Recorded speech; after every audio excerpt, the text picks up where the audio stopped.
새해 복 많이 받으시기 바랍니다. 네, 복은 하나님이 주시는데 말이지 않습니까? 믿음의 사람들은 항상 축복의 말을 할 수 있어야 됩니다. 네, 세상의 사람들은 기분대로 말합니다. 네, 우리는 기분대로 말하는 게 아니라 믿음대로 말해야 됩니다. 그래서 그게 믿음의 사람들이죠. 기분대로 말하고 상황에 따라 말하고 이러면 세상 사람들과 다를 게 없지 않습니까? 우리가 세상 사람들과 다른 걸 가장 먼저 보여줄 수 있는 게 말이지 않습니까? 2024년 여러분 믿음의 말만 하시기 바랍니다. 이스라엘 백성들을 보면 그렇지를 못했어요. 광야에 40년 세월 동안 감사할 게 얼마나 많습니까? 매일매일이 감사지 않습니까? 그런데 감사하기보다는 불평했고요. 심지어 이스라엘 백성들이 요단강을 건너 가나안 땅에 들어가서 하나님 주신 그 땅을 차지하고 난 뒤에 여호수아 14장에 여호수아가 말하지 않습니까? 너희가 강 건너편에서든지 또는 애굽 땅에서 너희 조상들이 섬기던 그 신들을 버리라고 말합니다. 그러니까 이스라엘 백성들은요 아직도 그걸 가지고 있었더라는 거예요. 광야 40년 세월 그리고 가나안 땅의 정복의 시기를 겪어가면서도 버리지 못한 것들이 있었다라는 거죠. 우리가 신앙생활하면서 아직까지 버리지 못한 게 있다면, 아직도 우리 안에 있는 그런 옛사람의 모습들이 있다면 좀 과감하게 내어 버리기를 주님의 이름으로 축원합니다. 저도 그래요. 저도 버리지 못한 게 있는 것 같아요. 그래서 자꾸 버리려고 이제 노력을 하는데요. 그러다 보면 우리가 거룩함의 삶을 살 수 있지 않겠습니까? 요한의 순례 목사님 말했던 것처럼 우리가 성화의 단계까지 좀 나아갈 수 있어야 되죠. 우리는 사실 그 과정 중에 있습니다. 오늘도 불완전한 우리들이지만 그 불완전함 속에서 하루하루 성장해 나아가다 보면 하나님이 기뻐 받으실 수 있는 그런 거룩한 성도의 삶을 살아가는 저와 여러분들이 될 줄로 믿습니다. 새벽마다 30분 동안 성경 읽기 이제 12일차까지 진행이 되어졌습니다. 오늘 레위기 말씀이 끝나고 민수기 2장까지의 말씀을 읽었는데요. 아직도 늦지 않았습니다. 늦은 건 하나도 없습니다. 이제라도 시작하셔도 됩니다. 이제라도 시작하셔서 읽으시기 바랍니다. 우리가 신앙생활하면서 맨날 창세기만 읽을 수는 없잖아요. 네. 맨날 마태복음만 읽을 수는 없잖아요. 좀 넘어가야죠. 네. 넘어가고 말라기까지 가고 요한계시록까지 가고 좀 그렇게 우리가 성경을 읽어가기를 소망합니다. 우리가 성경을 읽는 건 지식을 많이 얻자라는 게 아니에요. 여러분 성경의 지식을 얻으려면 저처럼 이렇게 읽어서는 지식을 얻을 수가 없습니다. 네. 저희 친구 목사님하고 어제 오랜만에 통화를 했는데 이렇게 얘기를 하다 보니까 요즘 우리 성경 읽기 하고 있어 이렇게 얘기를 했어요. 그랬더니 어떻게 하냐고 그러시더라고요. 30분 동안 열심히 읽어 그랬어요. 그랬더니 근데 좀 힘들어 그랬어요. 그랬더니 목사님 물어보시더라고요. 아니 설교하는 게 힘들어 성경 읽는 게 힘들어 그러시더라고요. 그래서 성경 읽는 게 훨씬 힘들어 제가 얘기를 했어요. 성경 읽는 거 여러분 진짜 어렵습니다. 여러분 마음은 다 있으셨잖아요 지금까지. 성경 우리가 새해가 되면 결심하지 않습니까? 성경 일독, 네, 최소한 일독은 해보자. 안 되면 구약 성경이라도 해서 실패하니까 신약 성경이라도 네, 이렇게 결심하게 되는데 올해는 한번 해보는 겁니다. 네. 끝날 때까지 하니까 목사가 어쨌든 끝날 때까지 읽을 거니까 요한계시록까지 읽을 거니까 여러분 포기하지만 않고 따라오시면 어쨌든 올해는 성경 일독 하실 수 있습니다. 성경을 읽는 건 지식을 얻기 위해서가 아니라 하나님께서 그 속에서 나에게 무엇을 깨닫게 하시길 원하시는가. 아마 여러분들이 성경 66권을 읽어가시면 뭔가 그 속에 내 마음속에 꽂히는 말씀이 분명히 있을 거예요. 그 말씀을 붙잡으시기 바랍니다. 우리가 새해가 시작하면서 말씀 카드도 뽑았습니다만 내가 성경 속에서 정말 내 눈에 들어오는 그 말씀이 분명히 있어요. 여러분 그 말씀을 붙잡으셔야 됩니다. 그리고 하나님께 내가 이렇게 가기를 원하고 계시는구나 라고 여러분들이 그 사인을 받으셔야 돼요. 야구 경기를 보게 되면 공을 던지고 공을 받습니다. 그렇지 않습니까? 또 공을 치러 나온 선수들이 있어요. 공을 받는 사람이 공을 이렇게 던져라 라고 사인을 보내요. 그러면 투수는 어떻게 합니까? 그대로 공을 던져야 되는 거예요. 그게 투수의 능력이지 않습니까? 하나님이 우리에게 말씀하실 때 우리가 그대로 해야 됩니다. 그게 믿음의 능력입니다. 근데 처음에는 잘 안 돼요. 투수가 여러분 프로야구 선수 중에 이 투수 공을 던지는 사람들이요, 공을 한두 개 던져서 그렇게 되겠습니까? 여러분, 아니에요. 손톱이 문드러질 때까지 공을 던진 사람들이에요. 그런데도 실수하지 않습니까? 그러니까 오늘 저나 여러분들도 완벽하진 않아요. 우리가 신앙생활 30년, 40년, 50년, 60년 했어도 실수할 때 있습니다. 그러나 하나님은 그 실수한 우리조차도요, 우리가 다시 회개함으로 나아가면 다시 품에 안아주시고요, 우리가 다시 일어서고 다시 도전할 수 있도록 힘과 능력을 주시는 줄로 믿으시기를 주님의 이름으로 축원합니다. 그래서 새해를 주신 겁니다. 우리가 만약에 해가 바뀌는 게 없다면 참 힘들 것 같아요. 근데 새해가 되니까 새 마음 가질 수 있잖아요. 네. 새롭게 시작할 수 있어. 그 결심을 여러분 다시 가지시기 바랍니다. 그 자석을 보면 N극과 S극이라고 있습니다. N극과 S극이 있는데, 이 자석의 특성이 뭐냐면 같은 극끼리는 절대 붙질 않습니다. 그렇죠? 계속 밀어내는 거예요. 근데 창세기 3장에 보게 되면 뱀이 와서 아담과 하와를 유혹하지 않습니까? 유혹하는데 뭐라고 유혹합니까? 먹으면 죽는 게 아니라 하나님과 같아진다라고 유혹을 합니다. 그래서 아담과 하와가 죽는 게 아니구나, 하나님이 우리에게 거짓말하셨구나, 뱀이 죽지 않아, 하나님과 같아지는 것뿐이야, 이 말을 듣고 나니까 담대하게 그걸 따먹었지 않습니까? 하나님과 같아지려고, 여러분, 우리가 하나님과 같아지려고 하면 하나님을 밀어낼 수밖에 없습니다. 반대로 우리가 죄인임을 고백하고 나의 연약함을 고백하면 하나님에게 달라붙을 수밖에 없어요. 이건 내가 붙으려고 해서가 아니라 자연스럽게 당연하게 가서 붙게 돼 있는 거지 않습니까? 여러분, 올 한 해 우리가 의롭지 못하고 우리가 완전하지 못할지라도 하나님 앞에 나아가기를 소망하면 하나님께서 우리를 붙잡아 주시고 우리를 놓지 아니하시고 우리와 함께 하시는 은혜 주실 줄로 믿으시기 바랍니다. 그 찬양 성가대 그 단톡방에 장로님이 쓰신 글 중에 있어요. 시간의 개념에 대해서 이렇게 쓰신 게 있죠. 크로노스와 카이로스라는 개념에 대해서 말씀을 하셨는데, 그냥 우리가 이렇게 하루하루 지나가는 이런 모든 시간들을 이제 크로노스라는 의미로 표현합니다. 1년 365일, 한 달 30일, 하루 24시간, 이런 개념으로 시간의 개념을 말해요. 그냥 이렇게 우리가 살아가는 그런 역사의 그런 시간들이죠. 그런데 그 가운데 하나님께서 개입하시는 시간이 있습니다. 그걸 우리는 카이로스라는 개념으로 설명을 합니다. 하나님께서 우리의 삶에 어떤 직접적으로 개입하시고 또 하나님의 역사를 이루어 가시는 그런 시간들이 있는데요, 우리 믿음의 성도들은 그냥 흘러가는 시간이 아니라 매 순간이 하나님이 개입하시고 하나님이 역사하시는 그런 시간들을 살 수 있어야 됩니다. 불교에서는 윤회라는 표현을 씁니다. 돌고 돈다라는 거죠. 돌고 도는 거죠. 사람이 죽음으로 끝나는 게 아닙니다. 환생이라는 걸 합니다. 그래서 덕을 많이 쌓으면 사람으로 환생을 하고, 그렇지 못하면 다른 짐승으로 어떤 다른 걸로 다시 태어난다라는 그런 이야기들을 해요. 그래서 불교는 끊임없이 반복입니다. 끊임없이 반복이에요. 그러나 기독교의 시간은 시작이 있고 뭐가 있습니까? 끝이 있다라는 거죠. 우리는 과정 중에 지금 살아가고 있다라는 거예요. 그 과정 중에 살아가고 있는데 오늘 말씀을 보게 되면 용광로 불같은 날이 이르리니 라는 말씀을 하고 계셔요.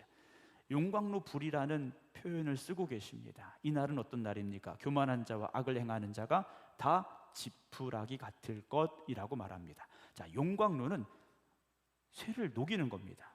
이 원석을 녹이는 거예요. 이 광물이 섞여 있는 돌을 집어넣으면 1000도 이상으로 끓여가지고 이걸 몇 시간을 끓여가지고 거기서 이제 쇳물을 녹여내는 게 용광로지 않습니까? 제가 있던 당진에 현대제철이라고 제철소가 있고 동부제철도 있고 이렇게 제철소가 몇 개가 있어요.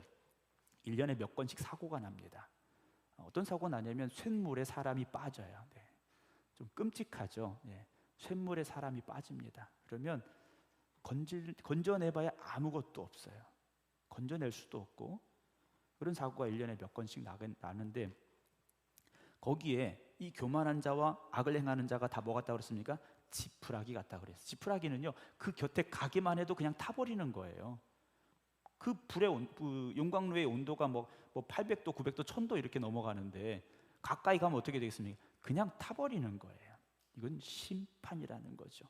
성경은 하나님의 사랑에 대한 말씀을 우리에게 주고 계셔요.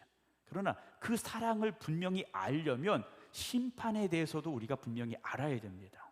우리가 죄인임에도 불구하고 하나님이 우리를 사랑하신다는 개념을 알려면 그 죄의 대가가 무엇인가를 알아야 된다는 거죠. 여러분, 우리의 생명이 얼마나 소중합니까? 우리의 생명이요, 이건 돈으로 값을 매길 수가 없는 거지 않습니까? 생명은요, 돈 주고 살 수 있는 게 아니에요. 그런데 그냥 살아가는 동안에는 이게 소중한 줄 몰라요. 그러다가 어디가 아프면 그때서야 건강의 소중함을 알게 된다는 거죠. 마찬가지입니다. 우리가 그냥 살아가는 줄 알아요.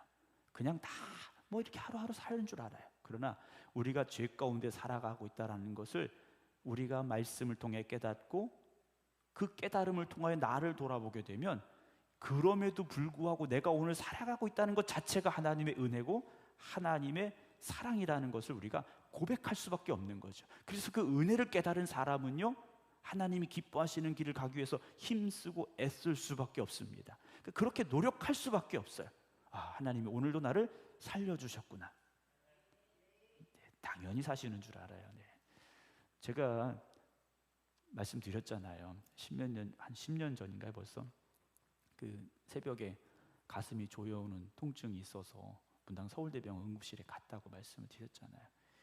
진짜 죽는 줄 알았어요. 아, 이러다 죽는구나 라는 생각이 들었습니다.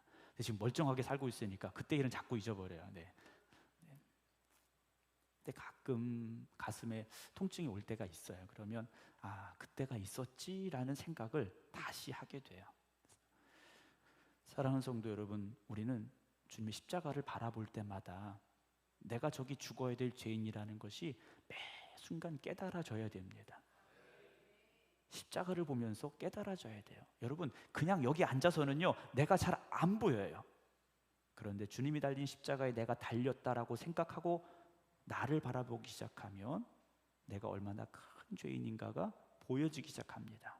요즘은 사람들한테 죄인이라는 말을 하면요, 기분 나빠합니다. 내가 뭐가 죄인인데? 내가 뭔 잘못을 했는데? 라고 이야기를 해요. 그러나 성경이 말하는 죄는 윤리적이고 도덕적인 어떤 법률에 나와 있는 죄를 말하는 게 죄가 아닙니다. 여러분, 성경이 말하는 죄는 어떤 죄이냐? 하나님의 뜻에서 벗어난 게 죄입니다. 하나님의 말씀대로 살지 않는 게 죄예요. 그래서 세상을 향해 우리가 죄인이라고 말하는 건 그 사람들이 어떤 도덕적인 죄를, 어떤 윤리적인 죄를, 법적인 어떤 잘못을 해서 죄인이라고 말하는 게 아니라는 거예요. 그걸 우리가 구별할 수 있어야 됩니다. 그냥 죄인이니까 우리가 죄인이라 예수 믿어야 돼, 여러분 이렇게 얘기하면 사람들이요, 기분 나빠합니다. 기분 나빠. 너는 그래서 얼마나 의로운데, 너는 얼마나 잘났는데, 이렇게 말하는 거예요. 성경이 말하는 죄는 하나님의 말씀에서 벗어난 겁니다. 언어의 설명을 보게 되면 화살을 쏴서 화살이 관역에 가서 딱 맞아야 되는데 이게 빗나간 거예요. 우리가 하나님의 말씀대로 그대로 가서 하나님이 기쁘시게 하는 삶을 살아야 되는데 그렇지 못하니까 그게 죄인이 되는 우리의 모습이라는 거죠. 선악과를 따먹었어요. 여러분, 선악과 따먹은 것 자체가 죄가 아니에요. 그렇지 않습니까? 그럼 먹어볼 수도 있겠죠. 그러나 먹지 말라고 하셨는데 그걸 따먹었기 때문에 그게 죄가 된 거라는 거죠. 여러분, 우리가 오늘도 살아가면서 하나님의 말씀을 들어야 되고 깨달아야 되고 순종해야 되는 건 우리가 죄인의 길로 가지 않기 위함이라는 거죠. 그래서 매일매일 우리가 다시 결심해야 되는 겁니다. 다시 우리의 신앙을 세팅을 해야 되는 거예요. 흐트러졌고 무너졌고 이걸 우리가 다시 맞춰서 오늘 내가 하나님 말씀대로 살겠습니다. 그래서 새벽 시간이 정말 중요한 거고요. 아침에 일어났을 때 우리가 그렇게 결심하는 게 정말 중요한 겁니다. 여러분, 매 순간 매일매일이 하나님의 말씀 앞에 벌어서기를 힘쓸 수 있는 여러분 되시기 바랍니다. 레위기를 보게 되면 하나님께서 이스라엘 백성들에게 광야에서 범죄했을 때 하나님 앞에 제물을 드려서 속죄를 구하는 제사에 대한 말씀을 하셔요. 그때 뭐라고 말씀하십니까? 짐승을 죽여야 돼요. 그렇지 않습니까? 죄를 지은 사람은 짐승을 죽여서 그 짐승을 하나님 앞에 태워 드림으로 말미암아 자기의 죄를 용서받아야 돼요. 제사장은 뭐 하는 사람이었습니까? 매일 그 죽는 짐승 앞에서 짐승을 죽여야 되고 그 죽인 짐승을 끌어서 불태워야 되고 이게 제사장이 하는 일이었다라는. 그러니까 제사장은요, 매일 피냄새 맡으면서 매일 피 속에서 살았던 사람들이에요. 그 제사장 여러분, 그렇게 좋은 일이 아니었던 것 같아요. 제가 보기에 제사장은요, 이건 아무나 할 수 있는 게 아니었던 것 같아요. 여러분, 우리가 죄 짓지 않은 날이 있느냐? 물론 윤리적으로 도덕적으로 여러분 죄 짓지 않는 날 있겠죠. 그리고 있어야 되고 그렇게 살아야 됩니다. 그러나 하나님의 말씀이 기준이 되어진다라고 우리가 생각해 보면 어찌 보면 우리는 하루도 죄 짓지 않는 날이 없는 것 같아요. 그렇다면 죄의 싹은 결국 무엇입니까? 사망이지 않습니까? 죄의 싹은 사망이에요. 그럼 죄 지었으니까 그날 죽어야 되는데 하나님이 우리 살려주셨어요. 우리를 사랑하시기 때문에 뭐 하시는 겁니까? 기다리고 계시는 거죠. 노아 시대 하나님께서 물로서 심판하시겠다고 선언을 하십니다. 근데 노아에게 배를 만들라고 하셔요. 그리고 그 긴 시간을 하나님께서 뭐 하시는 겁니까? 기다리고 계시는 거죠. 배가 완성되기를 기다리신 것이 아니라 회개하고 돌아오기를 기다리고 계셨는지도 몰라요. 그 배가 쓸모 없어지기를 하나님은요 기대하셨는지도 몰라요. 그런데 어느 누구도 그 배를 향하여 하나님의 말씀 앞에 돌아오고 회개하는 이들이 없었더라는 것이죠. 오늘 이 교회가 존재하는 이유가 무엇이겠습니까? 이 건물을 아름답게 하고 정말 이 성전이 이 지역의 어떤 랜드마크 같은 역할을 하고 하나님 그걸 원하시는 게 아니지 않습니까? 오늘 이 교회를 이곳에 세워주시고 지금까지 지켜주신 것은 죽어가는 영혼을 살리는 구원의 방주가 되라고 이 성전을 세워주셨고 지금까지 지켜주심을 고백할 수 있는 저와 여러분들에게 주님의 이름으로 축원합니다. 이 시대의 교회가 문을 닫습니다. 이런저런 이유로 문 닫는 교회들이 점점 늘어가고 있습니다. 앞으로 10년 뒤 교회의 상황은 암울하다라고 말합니다. 20년 뒤 한국교회가 어떻게 될지 어느 누구도 장담하지 못합니다. 여러분, 교회가 문을 닫는 것이 아니라 하나님의 그 구원의 소망이 점점 더 희미해져 가고 있다면 결국 하나님의 심판의 때가 가까워져 올 수밖에 없지 않겠는가라는 것이죠. 오늘 용광로의 불이라 말씀을 하십니다. 용광로의 불, 지푸라기 같은 것들이 다 불살라 없어지게 되는 하나님의 심판의 불이라는 것이죠. 사랑하는 성도 여러분, 오늘 그 심판의 불이 임한다면 저와 여러분들은 그 심판의 불 앞에서 어떤 나를 맞이할 수 있겠습니까?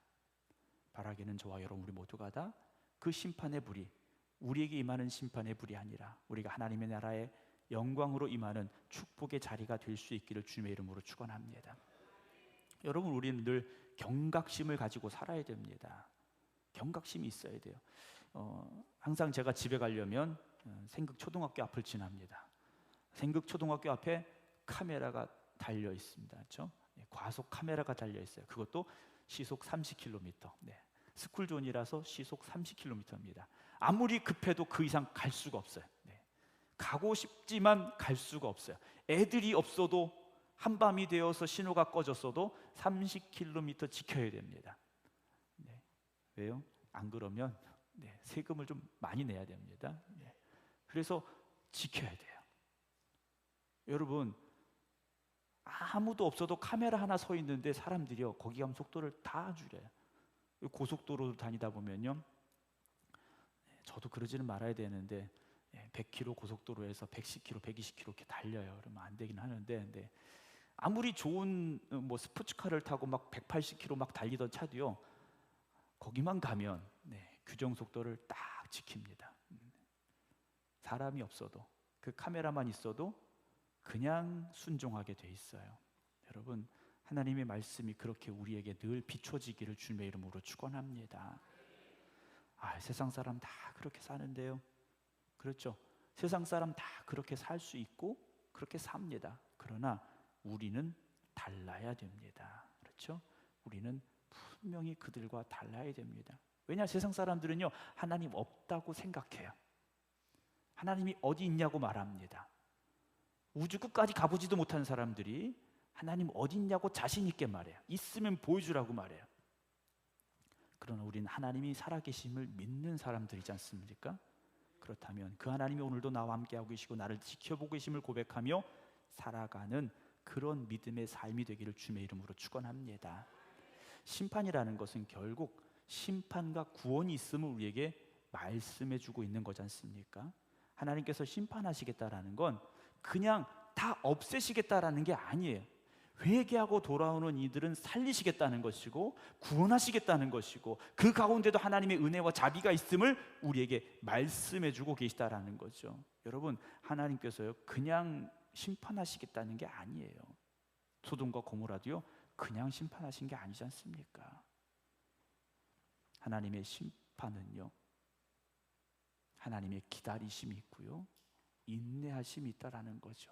그 기다리심과 인내하심이 결국 무엇입니까? 우리를 향한 사랑이시라는 거죠.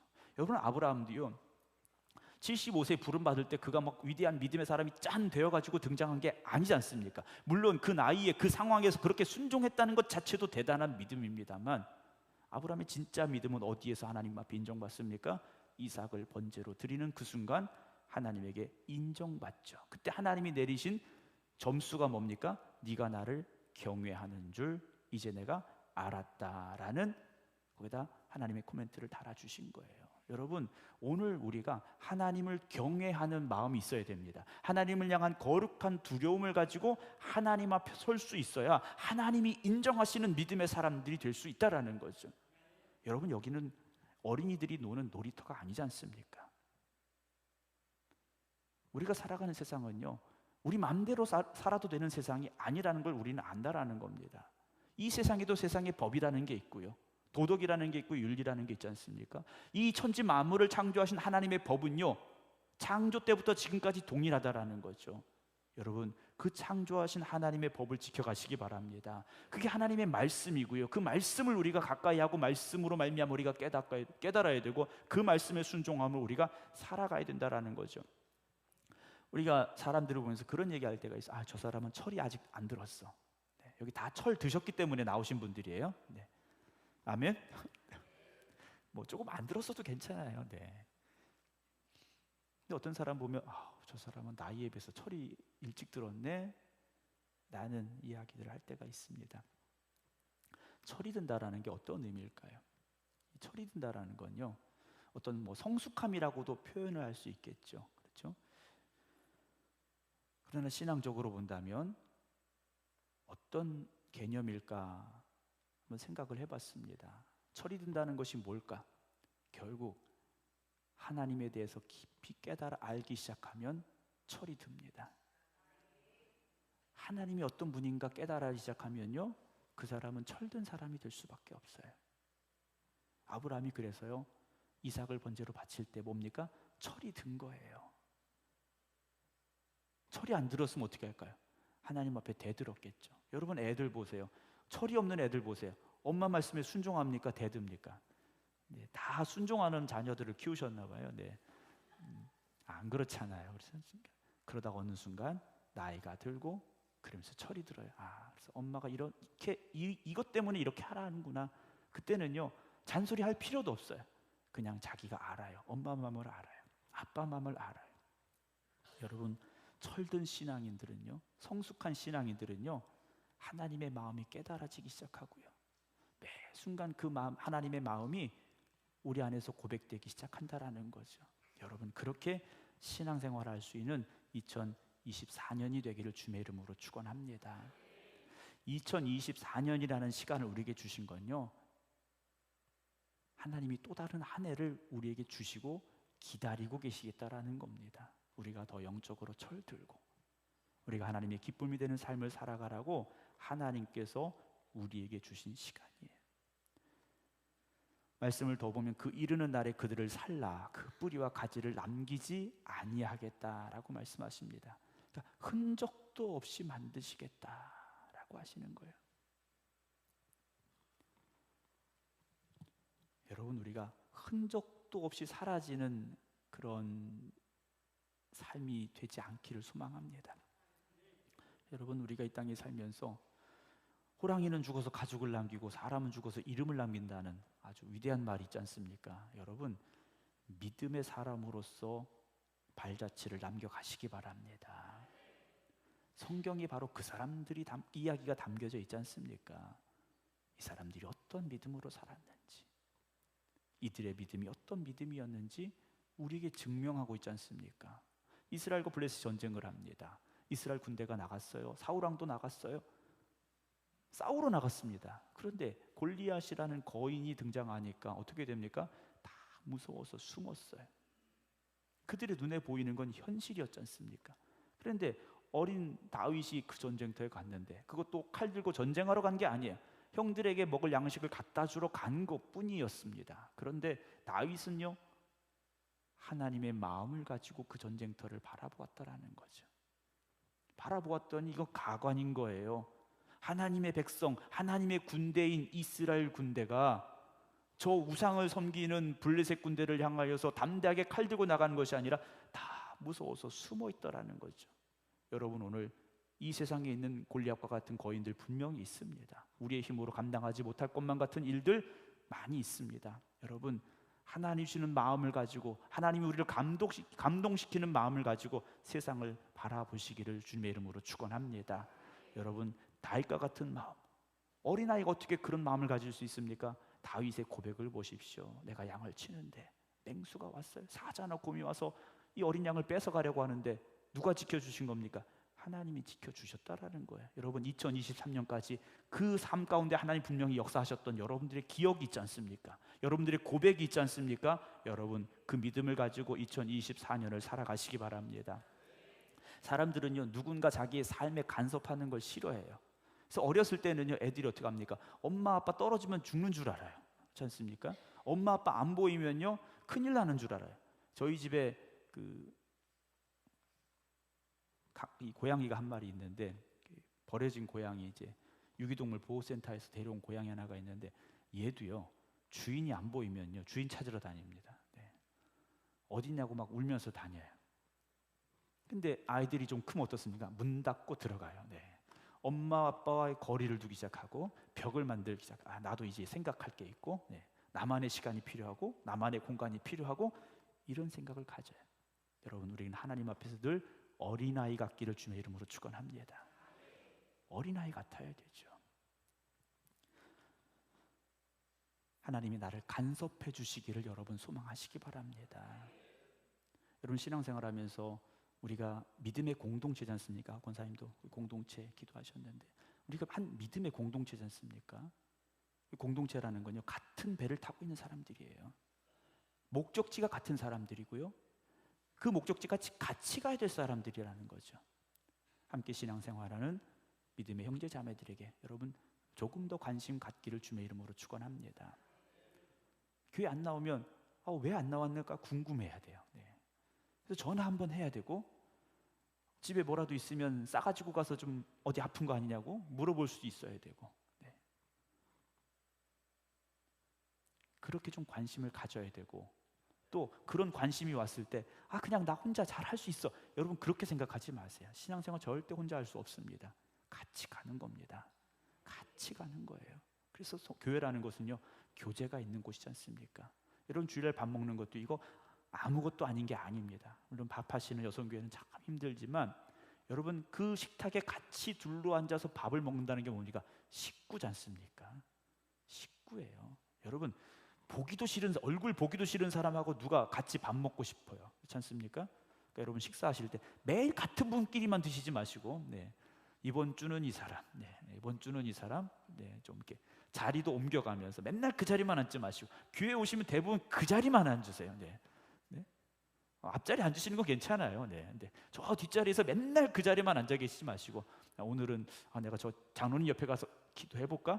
저 장로님 기도 열심히 하시는데 나도 좀 열심히 해볼까? 이런 마음을 가지고 좀 여기도 가보시고 저기도 가보시고 이렇게 하시기 바랍니다. 그래서 교회 안에서 들어와서 우리 공동체 안에서는 낯선 사람이 없어야 됩니다. 낯선 사람이 없어야 돼요. 만나서 반가운, 헤어지면 또 보고 싶은 그런 우리 생극교회 되기를 주님의 이름으로 축원합니다. 우리의 인생은 몇 번 살 수 있는 게 아니지 않습니까? 인생을 몇 번 살 수 있는 게 아니에요. 한 번밖에 없는 인생인데, 여러분 정말 믿음의 열심을 가지고 하나님의 은혜 가운데 아름답게 살아가시길 주님의 이름으로 축원합니다. 우리의 연수가 70이 강건하면 80이라도라는 모세의 고백이 나옵니다. 여러분, 요즘은 평균 수명, 기대 수명이 점점 늘어나고 있습니다. 80대 중반, 90대까지 점점 늘어나고 있는데, 그럼에도 불구하고 일찍 세상을 떠나시는 분들이 있어요. 오늘도 예배 전에 친구 목사님 전화가 와서 목사님 예배 준비하고 있어 하면서 이렇게 전화가 왔어요. 왜 전화하셨어? 그랬더니 예배를 드리러 가야 되는데 권사님 아들이 죽었대 하면서 마음이 너무 무거워서 예배를 어떻게 드려야 될지 몰라서 전화를 했더라고요. 그 얘기를 들어보니까 권사님 아들인데 48이래요. 근데 집에 애가 셋이래요. 그 왜 그랬어? 사고가 나서 그랬더니 아니 폐암이래요. 이렇게 얘기를 하시더라고요. 여러분, 우리가 우리의 수명을 장담할 수가 없지 않습니까? 장담할 수가 없어요. 저도 내일 하나님이 데려가실지 몰라요. 네.